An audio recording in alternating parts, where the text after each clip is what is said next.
there, and welcome to another exciting adventure in makeup. I am Bug Catcher Kate, and I am so glad that you were able to join me. On today's adventure, I'm going to be doing a looked pair with my brand new original Stitch shirt from Japan. You can see this is a collaboration with Pokemon, featuring one of my very favorite Pokemon, Dunsparce.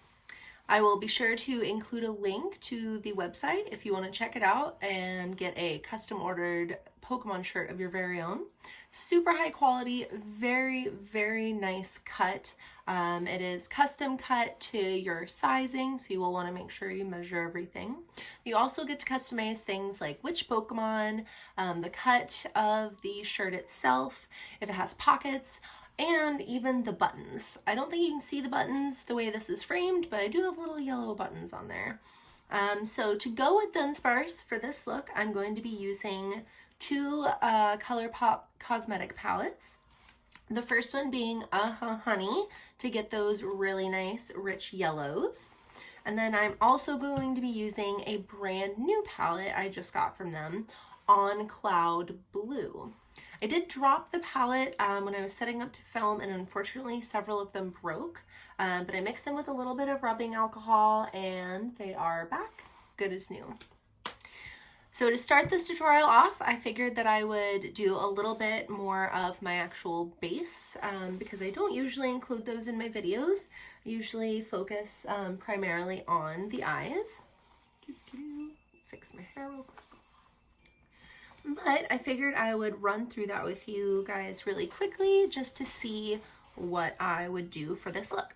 So I'd start out with some Burt's Bees chapstick. This one is Watermelon, just to make sure that my lips are hydrated for when I add that color. My lips are always a little bit dry, so I definitely need to be using some sort of hydration more frequently. I did also apply an all-over moisturizer from NYX prior to this, so I could trap some of that moisture in there. Next, I want to use a brand new product that I just picked up, L'Oreal Magic Skin Beautifier BB Cream. This one is in a minty green, and that is to help mask redness. So I do struggle with acne, and that's one of the things that I typically am least pleased with. I don't really mind the variations in my skin tone, but when I have a breakout, it's really frustrating, and oftentimes it hurts.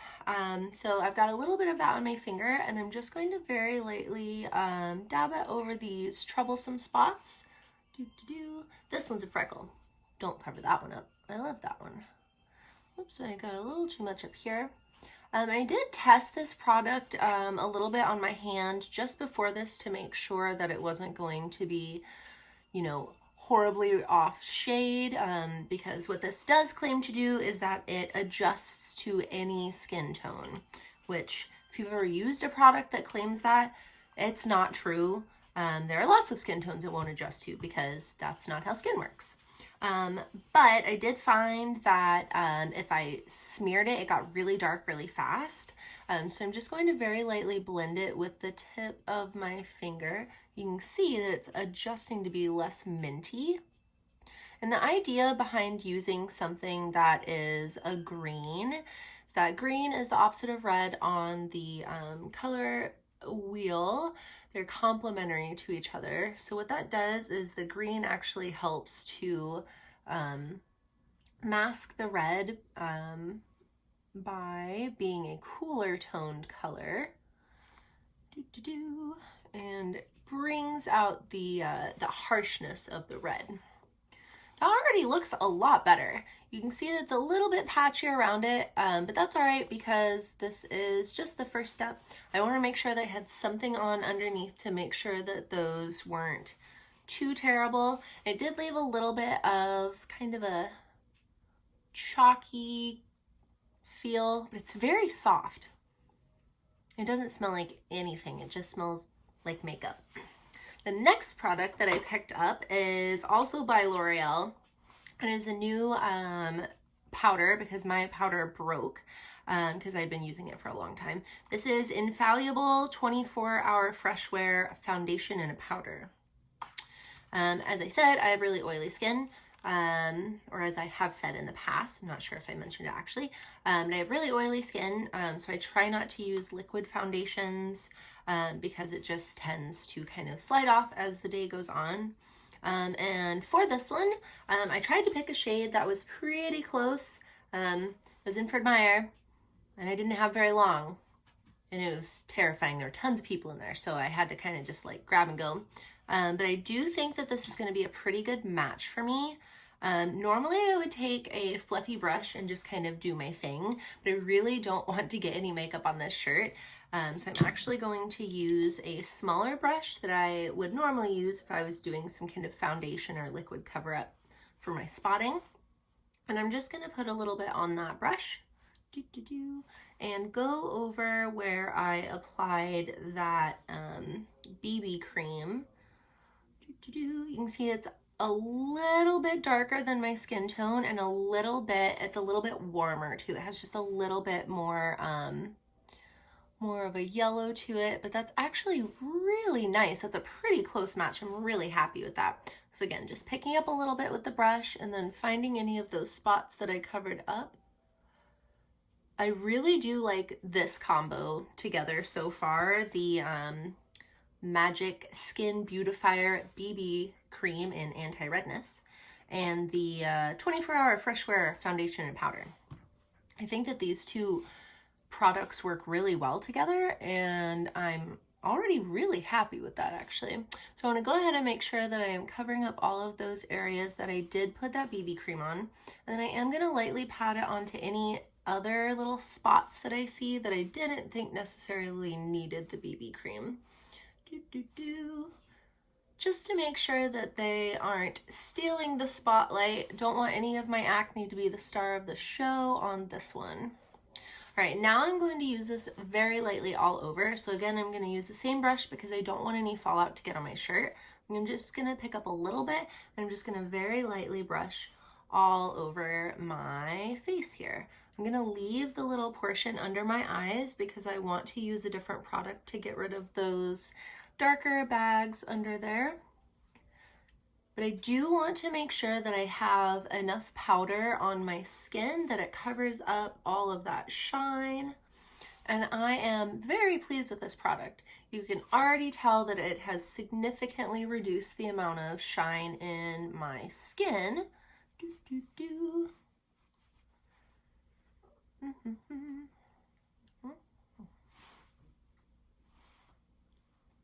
It feels nice. This one is a little bit scented. It's not floral, but it's a little bit scented, a little bit perfumey. It's really nice though, it's comforting. It smells kind of like a mom. Is that weird? That's probably weird. Anyway, for the under eye area, I'm going to use this Maybelline Instant Age Rewind Eraser. It is a multi-use concealer. This one is a liquid product like the BB cream, but it has a little bit heavier coverage, not as light. So I do want to go ahead and use this on my under eye. The liquid, when you turn it, comes out on this little sponge. I don't like the way the sponge applies sometimes, especially in these areas, because I want to make sure that it doesn't get cakey. So I'm going to actually use the same brush that I used before and get that concealer on there. And I'm going to just very lightly cover this under eye area. Make sure I'm getting product on there because my under eye area is pretty dark. Need to make sure that I'm drinking a little bit more water and getting just a little bit more sleep. I feel like we never get enough of that in life. All right, I'm going to sweep a little bit on the top lid as well, just to use as a base for when I'm applying the eyeshadow so it has something to stick to. All right, do a little bit of a touch up there. Wow, I've got to say, very pleased with these three products together for my overall face.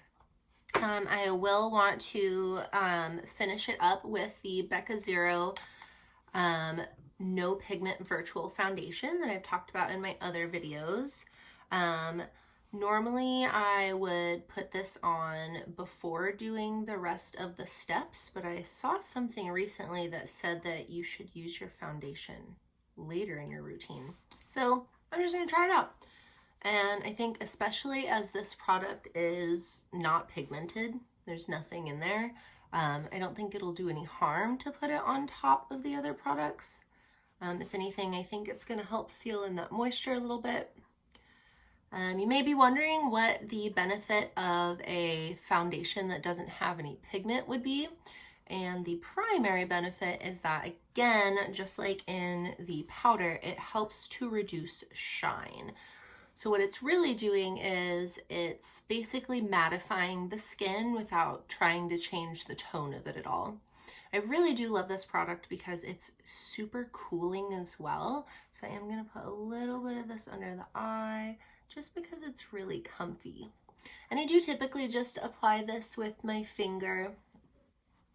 I'm not sure, I don't think I would ever use a brush because it is kind of a weird gelatin.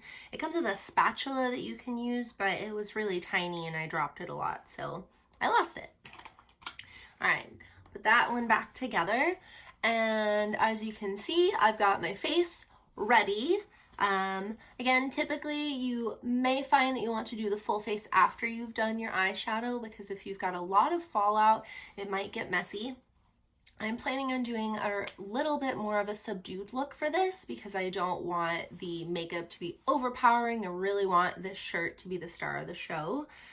So especially on those blues, I'm going to tone it down a little bit, so I'm not too worried.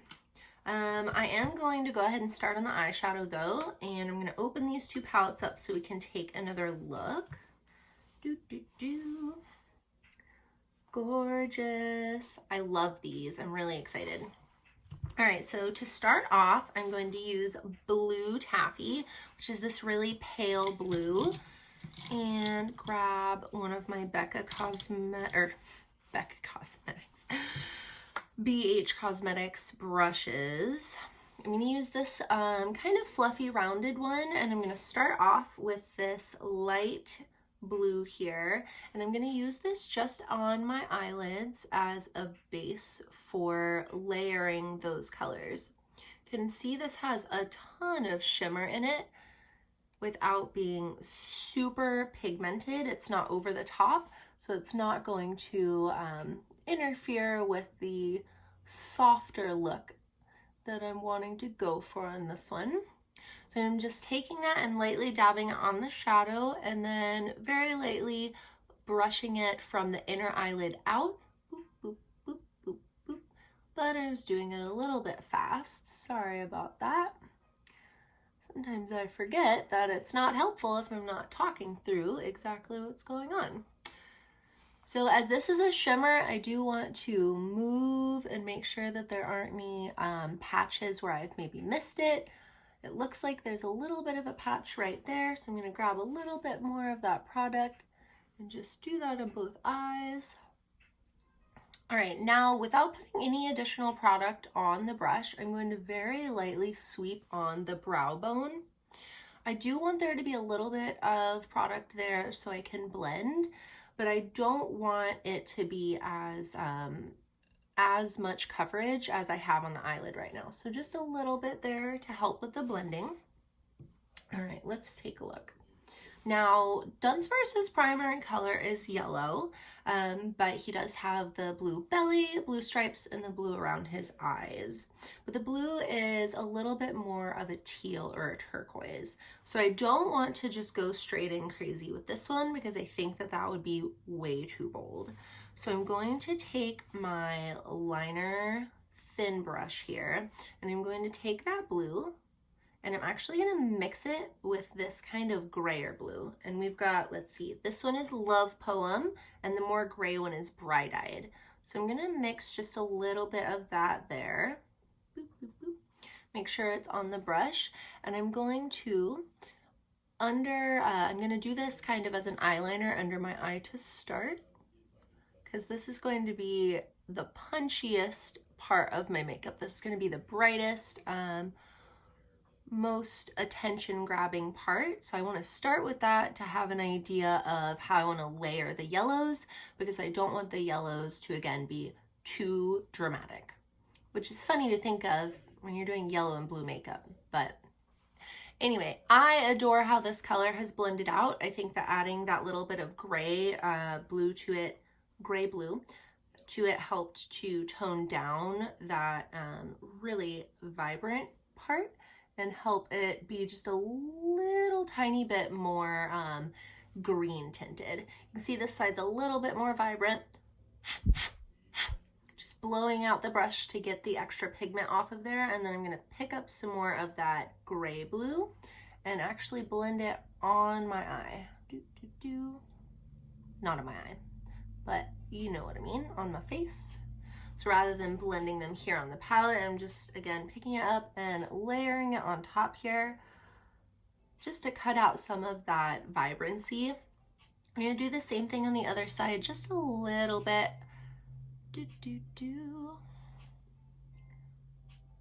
All right, so you can see that I have brought it to about the center of my eye. I don't want to bring it all the way across because that can actually make your eyes look droopier. So I want to stop with, I want to stop right about where the center is.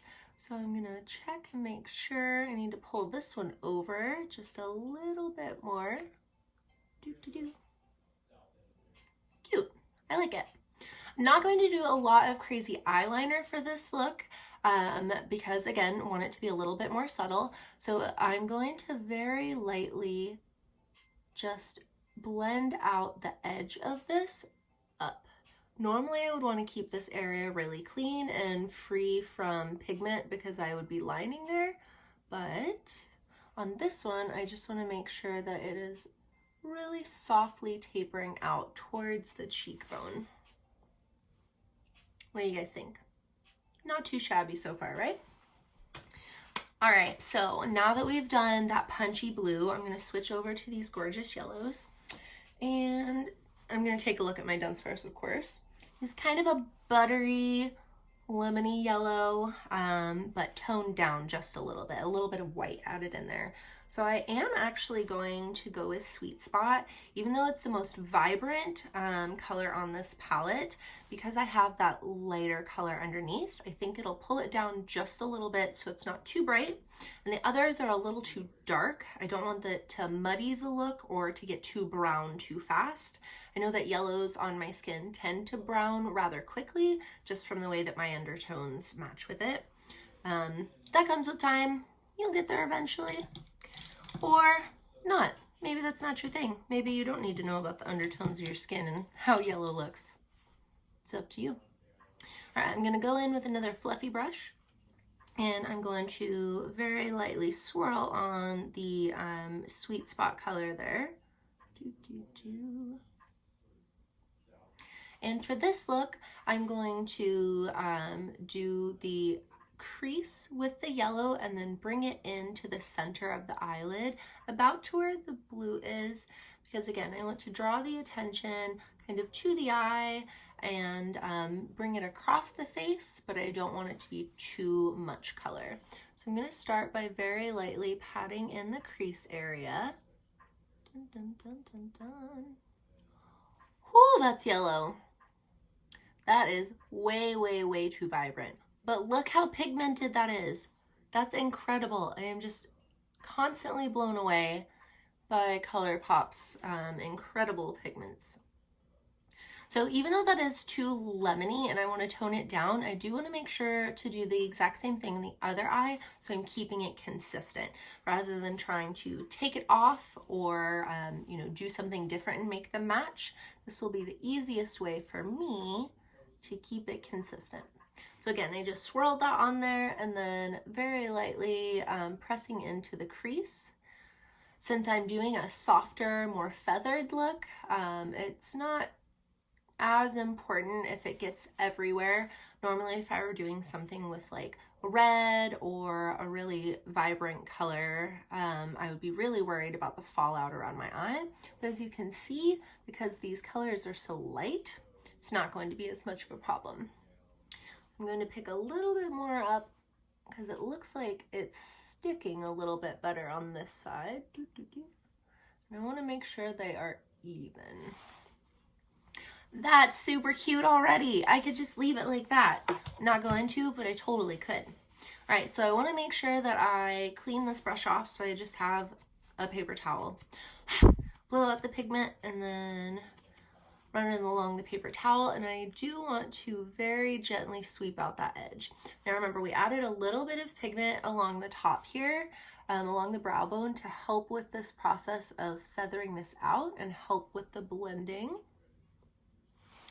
That helps significantly. It makes it look much less vibrant. But it's a little too close to my skin tone now in some of these areas. So I am going to take a look. I'm going to think for a second. I'm actually going to go in with Oh Behave. Again, it is a little bit darker, and I said that I didn't want to go darker, but makeup is about experimentation and adventure. Sometimes you just got to go with the flow. But I don't want to do one of these that has more of that brown in it because I don't want to muddy the look too much. So I'm going to pick up that darker yellow, and I'm going to do the same thing. I'm just going to press it into the crease and then kind of go all over there. Oops, grab some more of Oh Behave, press it into the crease. I think that is much better. Yep, that toned it down enough that it doesn't look like the yellow is competing for attention with the blue, because I think that the blue is going to be, again, the most vibrant, the punchiest part. So I really am happy with the way this has blended out. Now I'm going to take a thinner brush, and I am going to take, let's see, this darkest brown Buzzkill. I'm going to get just a little bit along the tip of the brush. See that? Blow out the extra pigment, and I'm going to take the tapered end and press it like this into the crease. That's going to ensure that the shadow shows up darker and gives more dimension to the look.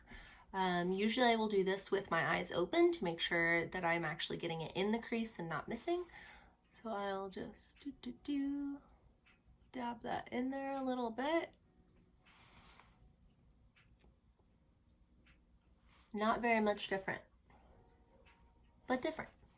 I'm going to grab a little bit more of that Buzzkill and then do the same thing on the side. So I'm going to keep the eyelid open and then just tap into the crease there to make sure that we're getting a little bit of dimension.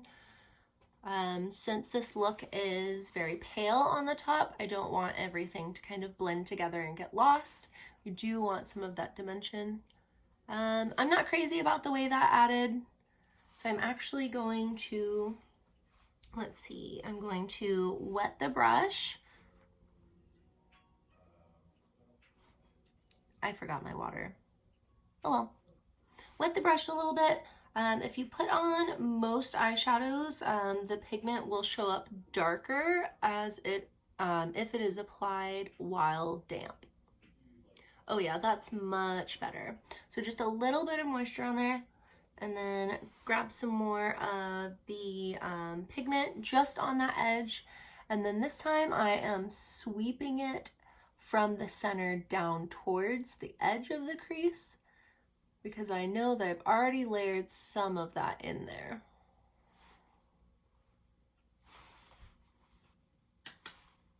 I love that. I think that looks amazing.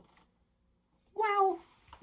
All right, and then last sweep, I think, for the yellows, I want to take a brush that's just a little bit more dense, excuse me, excuse me, and grab a little bit more of Oh Behave and get it towards the center of the lid and taper out a little bit. This will help with adding that dimension and also helps to separate where that shadow is from where the yellow is. So just gives it a little bit more of an accentuation there, starting in the center again and going out towards the edge of the eye. Dun, dun, dun. Doing a little bit of soft blending. I noticed there are a couple spots in that dark brown that were a little bit patchy, most likely from being damp when applied. So you can always just kind of very gently nudge them with another color you're using, as long as it's a lighter color, or if you need to, grab a Q-tip or a dry brush and very gently brush it off. All right, you can see these are a little uneven, I think. Yeah, there's a big white splotch up here and there isn't one over there. So I'm just gonna very lightly bring that crease over a little bit to keep that lighter color. All right, and then the last thing that I'm going to do, let's check. I'm going to do a little bit of a sparkle, but I wasn't sure if I wanted to do the blue or the yellow one. The blue one is this really nice kind of frosty, icy one. I don't think it's going to show up as blue as I would like, so I'm going to go ahead and go with the yellow. I do not recommend using a brush for this because it will get in your brush and you will have glitter in that brush forever. So I'm going to use my pinky and I'm just going to pick up a little bit of this. The thing about these is they're a little bit more like a gel. They're not really a powder, and the texture is just, it's really interesting. So I picked up some on my finger and I'm going to just very gently put it on the inner corner of each of my eyes, just to have a little bit of light play there. You can see that it went further down on this side, so I'm going to try to even it out a little bit. And you know, just for fun, we'll do a little bit. Will we? Yeah, we'll do a little bit at the edge of my brow line too. There it is. It looks like there was a little bit of blue makeup on my finger from applying it to the corner. Oh well. All right, so I am really pleased with how the colors on this turned out. Again, I wanted it to be a little bit more understated for this look, so I'm going to continue that into the rest of the makeup. So I'm going to go ahead and grab my Maybelline Colossal Mascara. I'm going to start at the outer corner and just very gently pull up. I don't want to add too much mascara on this one, because I don't really want it to be clumpy. I think the worst thing that could happen at this point is if I do end up getting a big clump and then I have to darken some of the makeup. That'll really take away from what I was hoping to achieve. So you can see I'm just pulling very lightly over and over little strokes against my lower lashes. I think that accentuating the lower lashes gives a very like charming kind of youthful look. I'm not sure what it is about that. I'm not sure what it is about lower lashes that gives me that vibe, but I'm here for it. So I'm going to go ahead and just do a little bit more. It's always helpful if you're able to kind of twist the brush or shake it as you are working, because that will help to break up any clumpies that you've got there. That's quite a difference. Isn't makeup amazing? Pretty big difference there just with the mascara. So we'll go ahead and reload and then do the same thing, starting from the outer edge of the lash, pulling in towards the nose. I'm so nervous now that I'm gonna like sneeze or blink really hard and get one of those, you know, big old splotches. You ever been there? Those are the worst. All right, again, the lower lashes, especially for me, my lower lashes are really, really fine and very pale, so it's really hard for me to get them. I am far enough away from the mirror that I can't actually see my lower lashes, but I can feel that I'm adding the mascara, and once the mascara is there, I can see that it's on there, which is pretty cool. But it's all about patience, your willingness to, you know, repeat it a couple times. I find that if you let your mascara dry a little bit and then do a second coat, makes them look fuller. I don't really want to do that for this look, so I'm just gonna separate these ones that are stuck at the end. As long as there's not too much goop at the end, I'm usually able to just use the end of the spoolie to pull them apart. Oh, girl.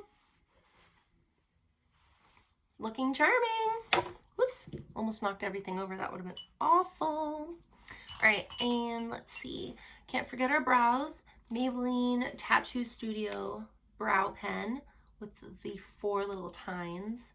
I've always tried to do this and show it, and I don't think it showed up, but maybe in this video. Can you see that? Can you see those little lines? It's like drawing on individual hairs. It's kind of like cheating. I think this is the darkest color they carry, deep brown. If they have a darker one that's not black, I want it. So with this, it's super easy because it's slanted, and like I said, it's got 4 different little edges. It's basically a felt tip marker. I just make contact and pull up on this area of my eyebrows on both sides of the arch. It's very patchy, so I'll usually kind of dab in that spot and then pull. And then to finish off, I will turn it from the individual tines to be one line, and then just pull down a couple times with some quick strokes. So I'm making contact, pulling down, and then, let's see, making contact with my face, pulling down, and then also pulling away as I'm pulling down. So it's tapering the line, little short strokes. Ooh, that's tight. I'm going to leave it just like that because that looks fancy. All right, I'm going to do the same thing to the other side. Little strokes with it on the flat side so you get those hair shapes. Ooh, you can really see it on that one. Look at that. Ooh. Oop. There we go. And then up at the point of the arch, I have that little bit of a bald spot, so kind of dabbing it in there. And then the little strokes. Ooh. Whoops. Whoops. Whoops. Okay, and then they're a little off. This one's a little bit longer. I'm just going to very gently convince it not to be, and then smudge this one down a little bit. Ooh, I forgot I had the glitter at the end, and there's glitter on this now. Forever. Oops. All right, wow, that is really nice. I'm very pleased with this. If I wanted to add just a little bit more, I would do a really light eyeliner. I might not even do a black. I would do probably a brown. I actually don't have any brown eyeliner right now, so I will forego that step on this look. I want to make sure that I do have a little bit of color in my cheeks. I don't know where my blush is. That's awkward. Well,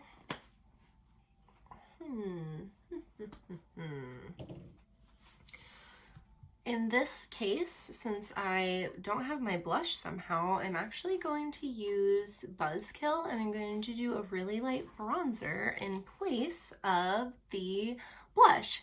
How embarrassing. I'm gonna do the same thing that I would do for the blush. Grab an angled brush, very lightly sweep it on that color there. Make sure that you've picked some of it up. Kind of hard to tell with this one, but I hope this turns out. I think it will. Since this is more of a bronzer at this point than it is a blush, the blush I would typically apply right up here on the apple of my cheek on both sides.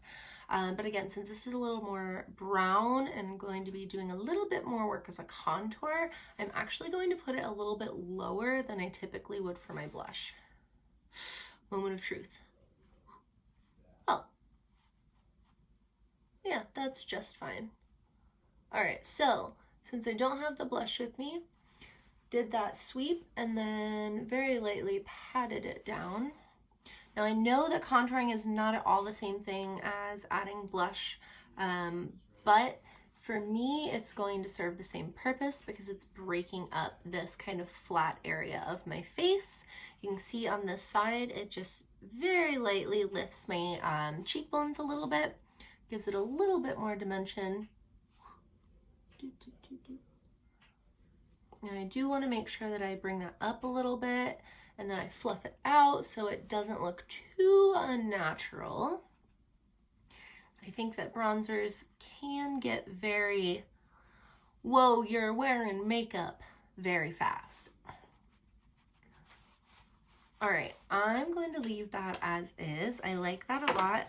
Very pleased with that considering I was planning on doing a blush. And then, wow, the very last piece to this look is to finish my lips. Now that the Burt's Bees has set, I'm going to take just a little bit of it off to make sure there's not any gloopies. This is Buxom Serial Kisser lip stain. I'm still on the fence about this. I really like the texture, but I'm not sure how I feel about the wear of it, and that's really what I'm looking for in my lip stains. So this one is in color Makeout. Ooh, how saucy. And it's a really nice kind of mauve. So I'm gonna do the lower lip first. Ooh, a cat hair. Ooh, for free even. Wow. So I'm gonna do the bottom lip first. Just very lightly spreading it across. I don't want to put too much in the corners because when I close my mouth, it's gonna leak on the edges. I don't have particularly large lips, so I try to just stay in the lines because if I overfill them to make them look bigger, it doesn't look good. It just doesn't turn out well for me.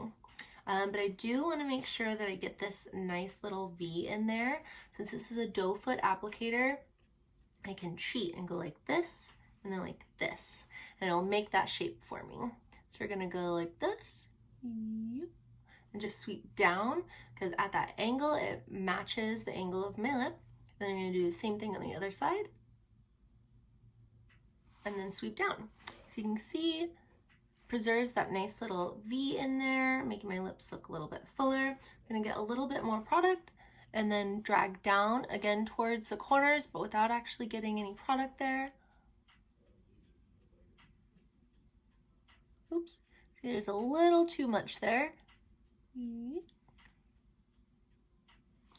then I'm going to press my lips together and mush them. And I've got a little bit too much along the bottom. You can see that really harsh line.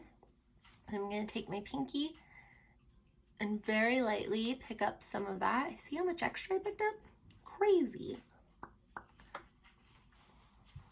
All right. This lip color actually works really well. I wanted to do something that was more of a neutral, and most of my other neutrals are a little bit brighter, so I didn't want to pair a super bright lip with the intensity of the blue and yellow. So that is all that I have for you guys this time. Thank you so much for joining me on another exciting adventure in makeup. Like I said, feel free to check out that link if you're interested in getting a custom Pokemon shirt of your very own. Highly recommend. Also, if anyone is interested in seeing me do a look inspired by a favorite Pokemon of your choosing, please drop a comment and I'd be happy to do a video. Bye!